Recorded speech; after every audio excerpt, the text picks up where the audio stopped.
Il est 20 heures. Bonsoir à tous. Merci de votre attention. Tout de suite, les titres à la une de l'actualité. Depuis une dizaine d'années, le Togo, sous l'impulsion du président de la République fort, Issoizimna Gnassingbé, a entamé sa transition numérique afin de placer les technologies de l'information et de la communication au cœur de son développement. Cette initiative se matérialise par l'élaboration de la stratégie de cybersécurité pour la période 2024-2028. On en parle en tout début de ce journal. Les jeunes diplômés de l'IFAD Aquaculture d'Elavagno joignent la pratique à la théorie. Après 6 mois d'application, 9 d'entre eux ont rejoint le barrage communautaire pour leur première pêche. Vous les découvrirez en action dans quelques instants.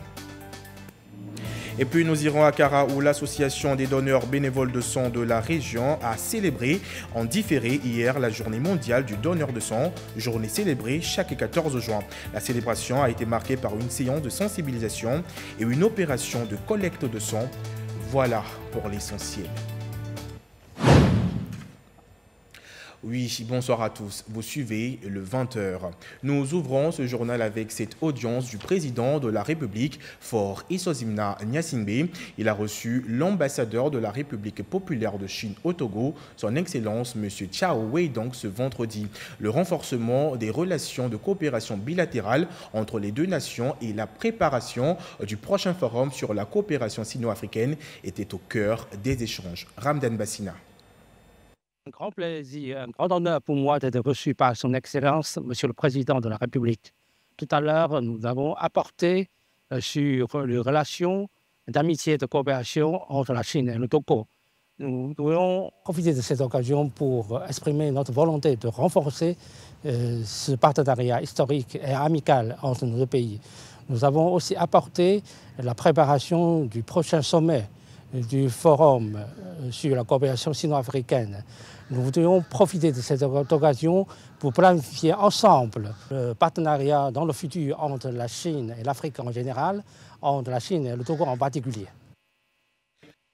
Je vous l'annonçais en titre, depuis une décennie environ, le Togo, sous l'impulsion du président de la République, Faure Issoizimna Gnassingbé, a démarré la mise en œuvre de sa transformation digitale en vue de faire des technologies de l'information et de la communication l'un des piliers de son développement socio-économique. Cela se traduit par l'élaboration de la stratégie de cybersécurité pour la période 2024-2028 et la création des organes de régulation. Le document numérique produit par l'Agence nationale de la cybersécurité détaille les objectifs, les priorités et les actions visant à renforcer la sécurité du numérique au Togo et à faire du Togo un pays leader régional sur la question. Ulrich Amiga. Un plan stratégique 2024-2028 de la cybersécurité pour faire du Togo un leader régional en la matière. Le référentiel est conçu par l'Agence nationale de la cybersécurité et devrait contribuer au renforcement de la sécurité du pays. Étape cruciale dans l'engagement du président de la République, Faure Issoizimna Gnassingbé, à faire obstacle aux menaces numériques de toute nature. Une garantie de protection offerte aux citoyens, aux entreprises, ainsi qu'aux infrastructures et services critiques contre les menaces terroristes. Désormais, les cyberattaques seront anticipées et déjouées. À la clé, l'assurance du développement de l'économie numérique. La stratégie repose sur 4 piliers essentiels. La promotion de la culture de la cybersécurité, la protection des systèmes d'information critiques, le renforcement du système de réponse aux incidents informatiques et le renforcement des mécanismes juridiques envers les auteurs de crimes et délits de cybersécurité. Ce document, qui servira de guide pour le pays jusqu'en 2028, est la résultante d'une concertation des principaux acteurs du secteur. Ce qui démontre une fois de plus l'engagement du chef de l'État à mener une lutte sans merci contre la cybercriminalité. À travers ceci, le Togo concrétise peu à peu son ambition d'être une référence en matière de plateforme des services numériques en Afrique de l'Ouest à l'horizon 2025. Le pays se place d'ailleurs dans le cercle restreint des nations africaines capables d'assurer par elles-mêmes leur cybersécurité. Résultat de la création du Centre national de réponse aux incidents de cybersécurité, CERT.TG, opéré par Cyber Defense Africa CDA pour surveiller et évaluer les risques cyber. Sa mission, identifier, analyser et contrer les cybermenaces auxquels fait face le Togo. Rien qu'en 2022, le centre a traité 308 incidents, dont 131 positifs. Le facteur humain étant une composante essentielle du dispositif de sécurité des systèmes d'information, le pays s'emploie à proposer des solutions à travers le site cert.tg, des conseils et solutions efficaces afin de protéger les entreprises, les administrations et les données personnelles. Il est clair qu'avec les avancées technologiques, de nouvelles menaces émergent, nécessité d'une plus grande vigilance. Le président de la République s'active au quotidien pour rechercher les voies et moyens afin d'y faire face. Ce qui lui a valu le prix de champion pour la cybersécurité en Afrique, une reconnaissance de la Commission économique des Nations Unies pour l'Afrique. Le pacte international relatif aux droits économiques, sociaux et culturels DESC impose à chaque pays signataire la soumission d'un rapport périodique sur sa mise en œuvre. Le Togo, qui est à son troisième exercice, vient de soumettre son document pour validation aux acteurs impliqués dans la défense des droits de l'homme ce vendredi. Et c'était en présence du ministre des Droits de l'Homme, de la formation civique et des relations avec les institutions de la République. Immaculée Bawe Abalo voit Elia Gbanyandao.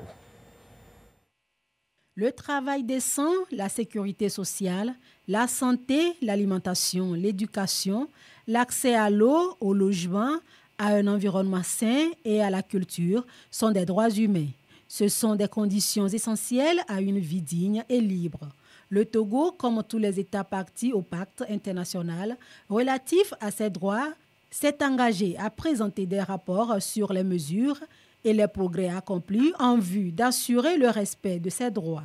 Les acteurs concernés finalisent le troisième rapport sur la mise en œuvre du pacte. Quand vous soumettez un premier rapport, il y a le comité des droits économiques, sociaux et culturels qui va essayer d'examiner votre rapport pour chaque pays. Et à la suite de cet examen, le comité va formuler des recommandations à l'endroit du pays pour relever les défis restants. Vous avez une période à peu près de 5 ans pour mettre en œuvre ces recommandations. C'est la mise en œuvre de ces recommandations, les mesures qui ont été prises pour mettre en œuvre les recommandations des rapports précédents. C'est ça, ces mesures que nous allons relever et mettre dans ce que nous appelons ce rapport pour soumettre à cet organe. Le gouvernement, sous les orientations du président de la République, Faure Gnassingbé, ne lésigne pas sur les moyens pour rendre effectifs ces droits humains fondamentaux. Un cadre juridique favorable à des politiques ambitieuses existe.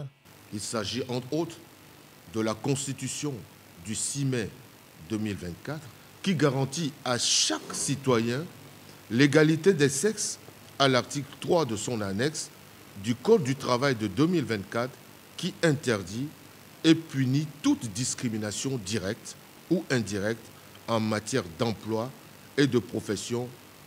Sur le plan opérationnel, il faut citer entre autres la feuille de route gouvernementale 2020-2025, le projet filets sociaux de base FSB, le Fonds d'appui des finances inclusives FNFI, le Fonds d'appui aux initiatives économiques des jeunes FAEJ, les cantines scolaires, le projet d'appui à l'employabilité et à l'insertion des jeunes dans les secteurs porteurs et que dire de l'assurance maladie universelle. Une société démocratique, juste, qui fonde son avenir sur le respect des droits de l'homme et le renforcement de la paix, c'est ce que veut le Togo en signant le pacte relatif aux droits économiques, sociaux et culturels depuis le 24 mai 1984. Autre sujet d'actualité, les premiers diplômés de l'IFAD Aquaculture des Lavagnon sont déjà actifs sur le terrain. À Tabindé, dans la préfecture de Sotoboua, 9 jeunes se sont installés sur le barrage communautaire. Après 6 mois d'application, ils font leur première pêche. Désiré Aloy.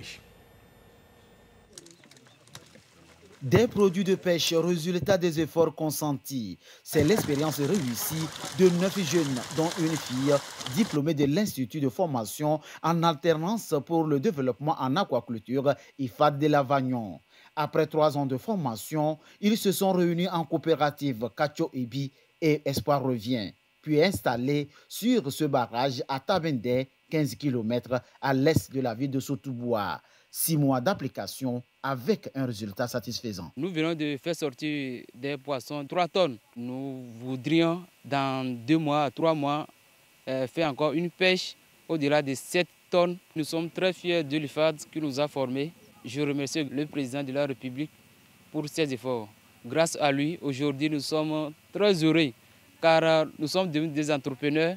Le gouvernement togolais, au travers des IFAD, donne l'occasion aux jeunes de se former et de se prendre en charge. Projet qui crée la richesse et rompt avec la pauvreté.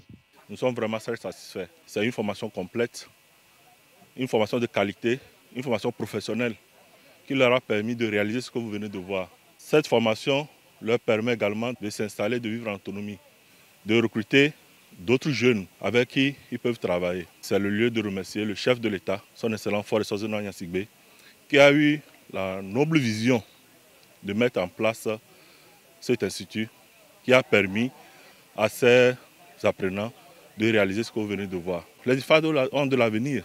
Après la formation, c'est l'insertion donc, chose faite, qui porte des fruits. Nous avons cette année sorti 2 vagues. Une promotion venant de l'IFAD d'élevage de Barkwassi et une deuxième sortant de l'IFAD bâtiment de Lomé. Et ces jeunes, au cours de cette année, vont aussi se lancer sur le terrain pour s'insérer. C'est pourquoi nous invitons tous ceux qui veulent accompagner la jeunesse à nous donner les sites, notamment en ce qui concerne l'élevage de poissons. Il nous faut des retenues. Nous avons aujourd'hui des compétences pour valoriser ces sites. C'est une production élevage dans les cages flottantes. L'optimisme, l'espoir sont de mise avec cette première pêche. Ceci vient renforcer l'action des jeunes engagés à apporter leur contribution à la croissance économique. Je suis ici pour accompagner les jeunes de IFAD à écouler leurs produits. La stratégie consiste à mettre en place des points de vente un peu partout dans la préfecture et pour être proche des ménages, les hôtels et restaurants. Et nous avons déjà entrepris le processus de signature de convention avec les coopératives. Le chef de l'État, il a joint l'acte à la parole en mettant des IFAD. Nous sommes bénéficiaires directs de ces IFAD. Vous voyez comment les gens sont surpris par des poissons et désormais consommons local. Nous allons les aider à garder le site très propre pour garantir la sécurité. Ces jeunes ont reçu un appui de 45 millions de francs CFA du FAEJ, IFAD et COPEC AD pour se lancer sur le terrain. Ce résultat est un exemple concret de la politique d'appui à l'emploi de la jeunesse, insufflée par le chef de l'État, Faure Essozi Nyasigbe.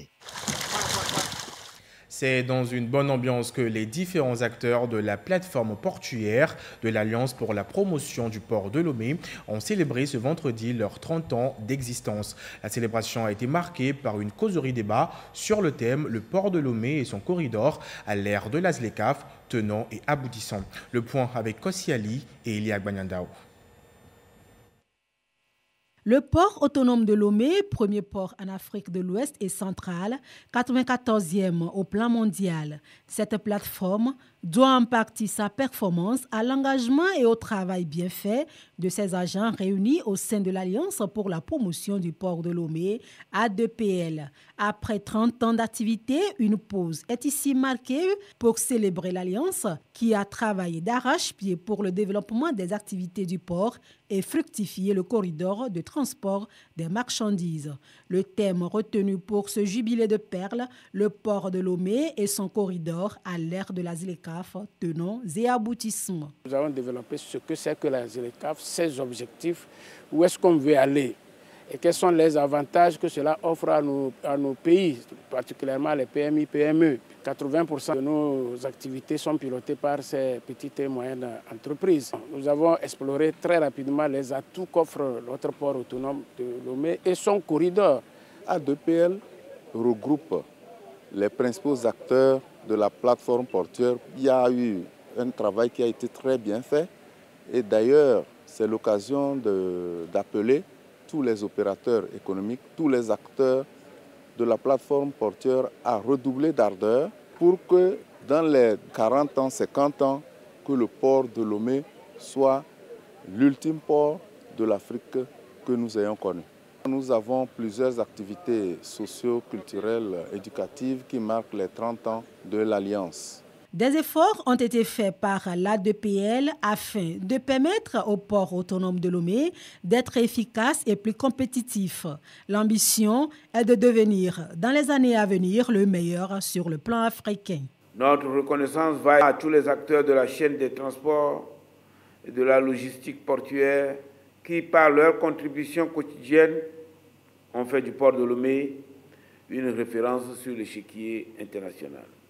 Aujourd'hui, c'est une certitude que nous avons besoin plus que jamais d'une communauté portuaire plus dynamique et plus forte pour relever les nouveaux défis inhérents aux mutations de notre secteur d'activité. Permettez-moi de rendre également un hommage à tous ceux et celles qui ont posé les jalons de l'ADPL. C'est une vision à saluer et à pérenniser pour les générations présentes et futures.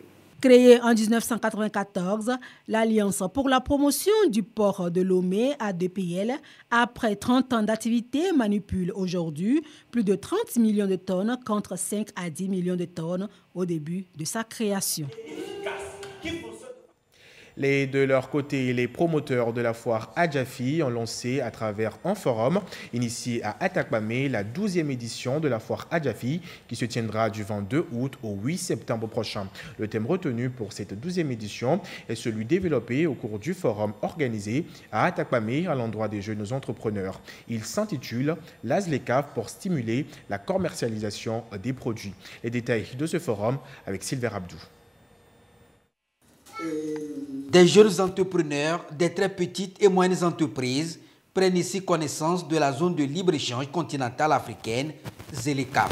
C'est une formation pour aider ces acteurs économiques à cerner le fonctionnement, mieux appréhender le commerce international et surtout les amener à créer des chaînes de valeur régionales pour exporter les produits et services au sein de la ZLECAf. La formation leur permet de saisir toutes les opportunités offertes par le marché africain. J'ai beaucoup appris beaucoup de choses et je suis très fière d'avoir participé à cette formation qui m'a donné la visibilité sur mon entrepreneuriat que je dois bien tenir pour que d'un jour à l'autre je puisse vendre mes produits à l'extérieur du pays et puis aussi faire entrer aussi d'autres produits d'autres pays.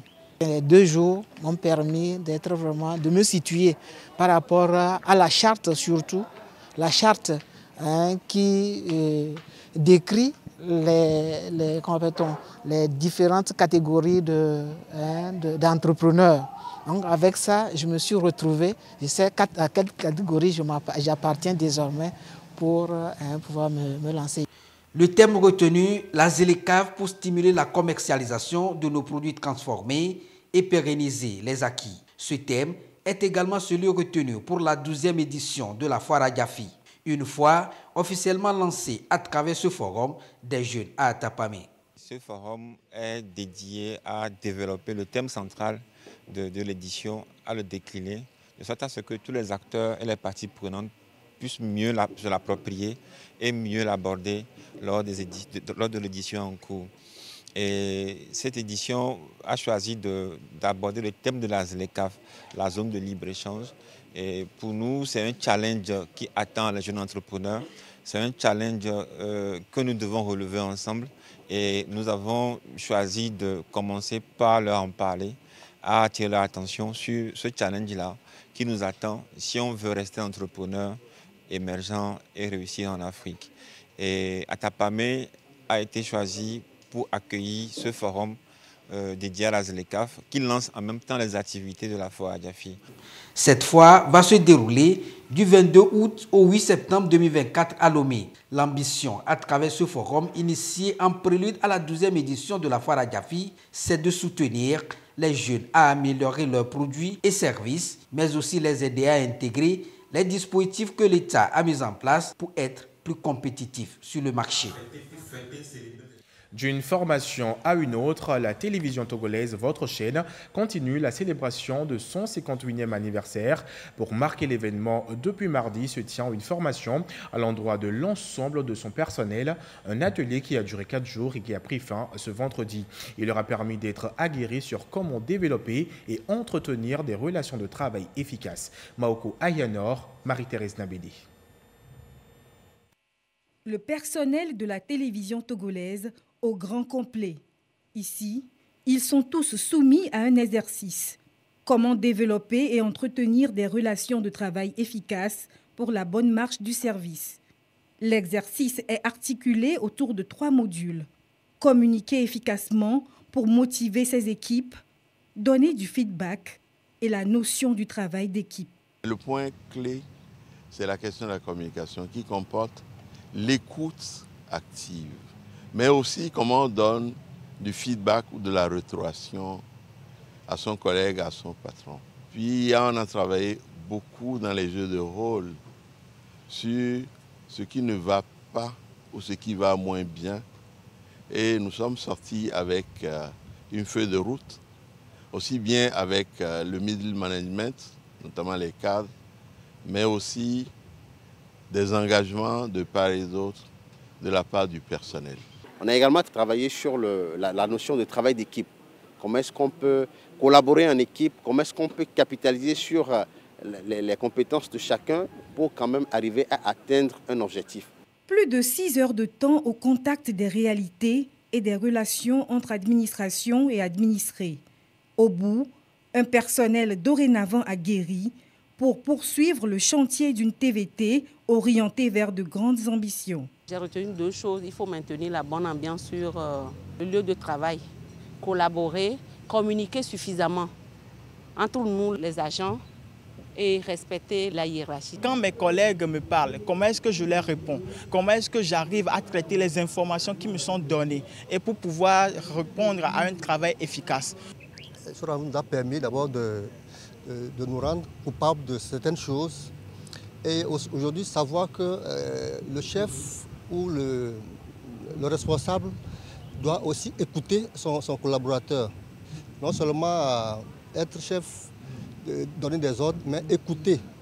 Inspirer, influencer, impacter et intégrer, ce sont là des valeurs auxquelles tient le directeur de la télévision togolaise. Il a exhorté l'ensemble du personnel à travailler en synergie pour relever les défis concurrentiels de l'heure. À l'occasion, il a également remercié le chef de l'État, Faure Eswazimna Gnassingbé, pour son soutien constant à la TVT et à son personnel. Nous quittons la région maritime pour nous rendre au nord du pays. Le ministère de l'Action sociale a lancé à Sankassé une campagne d'assistance à l'endroit des populations victimes de catastrophes naturelles et anthropiques dans cette région. À Sankassé, plus d'une centaine de victimes identifiées par les services techniques des affaires sociales Savane ont reçu des vivres, une aide humanitaire aux sinistrés en vue de contribuer au renforcement de la sécurité alimentaire et nutritionnelle dans les ménages. Yataratem. Des vivres et non-vivres pour ces populations, plus d'une centaine, victimes de catastrophes naturelles. Elles viennent des 8 cantons de la préfecture de Sankassé. C'est un geste de cœur du chef de l'État, Faure Eswazimna Gnassingbé. Les bénéficiaires ont été également sensibilisés sur l'importance du reboisement et surtout la politique du chef de l'État, Faure Eswazimna Gnassingbé, celle de planter 1 milliard d'arbres à l'horizon 2030. Le chef de l'État a été toujours soucieux de sa population. Sa proximité avec la base fait que chaque année, le chef de l'État vient en appui aux victimes. Nous avons rappelé la nécessité à la population de planter les arbres. Cette assistance permettra à ces populations de se relever des impacts occasionnés par les différents sinistres. Tout le monde est en joie. Nous remercions vraiment le président de la République, M. Faure Eswazimna Gnassingbé, pour avoir pensé à nous et la communauté de la préfecture de Sankassé. Nous profitons aussi à sensibiliser notre communauté pour qu'on n'a qu'à planter les arbres, puis le vent vient, il va freiner un peu. Du côté des bénéficiaires, plus d'une centaine, c'est un sentiment de gratitude envers l'exécutif togolais qui ne ménage aucun effort pour assurer le bien-être moral, physique et matériel des citoyens. Pour le président Barka, Je remercie le président pour les efforts qu'il fait en faveur de sa population. Depuis que le vent a décoiffé nos toits, le président, quand il a entendu, il a envoyé tout ce que nous voulons. Cet accompagnement des personnes victimes des catastrophes naturelles s'inscrit dans le cadre du programme d'appui aux personnes vulnérables PAPV. L'assistance va se poursuivre dans les autres préfectures de la région des Savanes en vue de renforcer la résilience des sinistrés et de leur permettre de se réinstaller dans des conditions acceptables. Rendons-nous à présent dans la région de la Kara où l'association des donneurs bénévoles de sang de la Kara a célébré en différé hier jeudi la journée mondiale du donneur de sang, journée célébrée chaque 14 juin. Cette célébration a été marquée par une séance de sensibilisation et une opération de collecte de sang. Nestor Mouzou. Une opération de collecte de sang à mettre à l'actif de l'association des donneurs bénévoles de sang de la région de la Kara. L'ASDOBESCA célèbre ainsi en différé la date du 14 juin, journée mondiale du donneur de sang. Journée instituée pour attirer l'attention de la communauté internationale sur l'importance de l'acte de don de sang. Très souvent, les gens meurent par manque de sang. C'est ce qui nous a amené à créer cette association afin de pouvoir aider le centre régional de transfusion sanguine dans la sensibilisation et la mobilisation des donneurs afin que cette direction puisse faire la collecte afin de sauver des vies. Donner de son sang est une manière de vivre pour les autres. Beaucoup l'ont compris et sont venus le prouver. Donner du sang, c'est une bonne action et que ça peut aider plusieurs personnes en cas de manque de sang dans les hôpitaux. Demain, je serai dans le besoin, on ne sait jamais. Donc c'est une bonne chose et j'invite beaucoup de personnes à venir le faire comme moi. Il y a des gens qui ont besoin du sang pour survivre. C'est pour cela que je suis venue pour donner du sang. J'avais l'habitude de donner. J'ai donné 4 fois, donc c'est ma 5e fois ça. Les poches de sang collectées vont subir des tests avant la transfusion éventuelle aux malades qui sont dans le besoin. Après le prélèvement, on envoie les poches à la préparation, les tubes dans lesquels on fait les prélèvements. Eux, ils suivent le circuit des matos et de la sérologie pour les tests. Quand un tube révèle le test positif, donc lui, il va à l'incinération et les autres poches continuent le circuit normal jusqu'à la transfusion. En dehors de l'opération de don de sang, l'ASDOBESCA a tenu une séance de sensibilisation en présence des autorités locales. Problématique du don de sang, réalité et perspective après 20 ans de célébration. Psychologie du donneur de sang et communication pour un changement de mentalité face à la réticence du don de sang. Ce sont les thèmes de la sensibilisation. Le préfet de la Kouza, Hemo Badiba Bakali, a lancé un appel aux populations de la région de la Kara d'accepter de donner du sang pour alimenter en permanence le centre régional de transfusion sanguine. Des attestations de reconnaissance ont été délivrées d'abord aux acteurs qui, au-delà du don, font des mobilisations et mènent diverses activités liées au don de sang. Ensuite, à ceux qui ont fait 100, 50 et 25 dons de sang. Culture à présent, la 5e édition du Festival des musiques de Vaud, FEMUVO, a été lancée officiellement cette semaine dans les locaux de la CTF à Lomé. Il s'agit d'un événement pour promouvoir la musique Made in Togo dans le Vaud et valoriser la culture togolaise dans toute sa diversité. Le festival lui-même se tiendra du 30 octobre au 3 novembre 2024 prochain à Vaughan et à Lomé. Sandra Agboche voit Sandra Aziagbi. La 5e édition du Festival des musiques de Vaud, FEMUVO, annonce déjà ses couleurs. Le thème, avec l'intelligence artificielle, le handicap n'est pas une fatalité. Le promoteur veut mettre en lumière le talent artistique des personnes en situation de handicap à travers l'intelligence artificielle. Aujourd'hui, nous ne pouvons plus vivre sans l'IA. Et les personnes en situation de handicap, cet outil les aide à dépasser leurs limites. Dans notre vision d'intégration et de diversité, nous pensons que les personnes en situation de handicap aussi ont droit à la société. Pour cette 5e édition, il y a des innovations où on aura animé des panels. Le grand point, c'est que FEMUVO 5 sera organisé à Lomé et à Vaughan. C'est aussi l'heure du bilan des 4 années écoulées pour se fixer de nouvelles perspectives dans le sens de valoriser la musique urbaine au Togo. Avant, on était sur un événement sous forme de compétition. Aujourd'hui, nous sommes devenus un grand festival de musique qui regroupe des artistes nationaux comme internationaux. Les perspectives de FEMIVO est qu'on doit amener les artistes internationaux cette fois-ci sur la scène FEMIVO. Nous disons déjà merci à nos partenaires traditionnels. Nous sollicitons toutes les entreprises à venir s'inscrire dans notre page de sponsoring et nous voulons les rassurer également que c'est un festival qui rassemble pas mal de festivaliers. Le représentant du ministre de la Culture salue la tenue de ce festival qui participe aux efforts de promotion de la diversité culturelle. La 5e édition du Festival des musiques du Vaud, FEMIVO, se déroulera à Vaughan et à Lomé du 30 octobre au 3 novembre 2024. Un reportage de Sandra Agboche avec la voix de Gisèle Kozodin. Et pour finir, je vous fais lecture de ce communiqué.